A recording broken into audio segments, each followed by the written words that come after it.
জীবনে মরণে যিশুর নাম, প্রতিদিন প্রতিপল যিশুর নাম।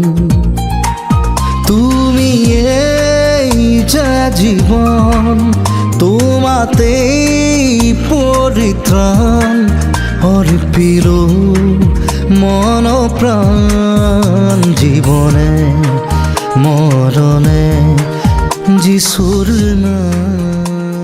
ত্ৰাণকৰ্তা প্ৰভু যীশু খ্ৰীষ্টৰ নামত অভিনন্দন। পবিত্ৰ বাইবেলৰ যোহানে লিখা শুভবাৰ্তা 16 অধ্যায় 11 পদত প্ৰভু যীশুৱে এইদৰে কয়, আৰু সুদবিচাৰৰ বিষয়ে, কিয়নো এই জগতৰ অধিপতিৰ সুদবিচাৰ কৰা হ'ল। ন্যায়ালয়ৰ যিকোনো বিচাৰত কাৰোবাক যদি বিচাৰ কৰা হয়, তেন্তে তেওঁৰ গোচৰ তৰিবলৈ এজন অধিবক্তাক নিযুক্তি কৰা হয়, যিজনে তেওঁক দণ্ড দিব বিচাৰে। আৰু অভিযুক্তক বচাবলৈও আন এজন অধিবক্তা থাকে, যিজনে অভিযুক্তক বচাব বিচাৰে। মানুহ যি জন্মৰ পৰা পাপী আৰু কৰ্মৰ দ্বাৰাই মহাপাপী হয়, যেতিয়া তেওঁ ঈশ্বৰৰ সুদবিচাৰৰ আসনৰ আগত উপস্থিত হ'ব, তেওঁৰ বাবে যুগুত কৰি ৰখা দণ্ড হৈছে অনন্তকলীয়া নৰক।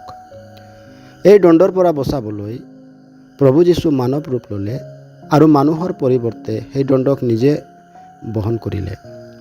তেওঁ মৃত্যুবৰণ কৰিলে ও তৃতীয় দিনা জি উঠিল। বিশ্বাসেৰে যিকোনোৱে তেওঁক প্ৰভু ও মুক্তিদাতা ৰূপে গ্ৰহণ কৰে, তেওঁ পৰিত্ৰাণ পায় আৰু প্ৰভু যীশুৰ বাবে তেওঁৰ পাপ ক্ষমা কৰা হয়, কিয়নো প্ৰভুৱে তেওঁৰ হৈ ওকালতি কৰে।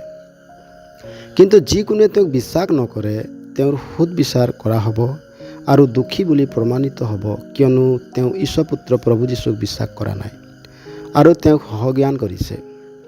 শয়তান যিজন জগতৰ অধিপতি হয়, সি বহুতকে ভ্ৰমিত ও ভ্ৰষ্ট কৰে। প্ৰভু যীশুক নমনা সকলোৱে শয়তানৰ লগত নৰকদণ্ডৰ যোগ্য হ'ব। সুদবিচাৰৰ দিনা সকলো সুদবিচাৰৰ বিষয় লৈ দোষী বুলি প্ৰমাণিত হ'ব। আপুনি আপোনাৰ বাবে কি নিৰ্বাচন কৰিব বিচাৰে? সঠিক নিৰ্ণয় ল'বলৈ ঈশ্বৰে আপোনাক সহায় কৰক। আমেন।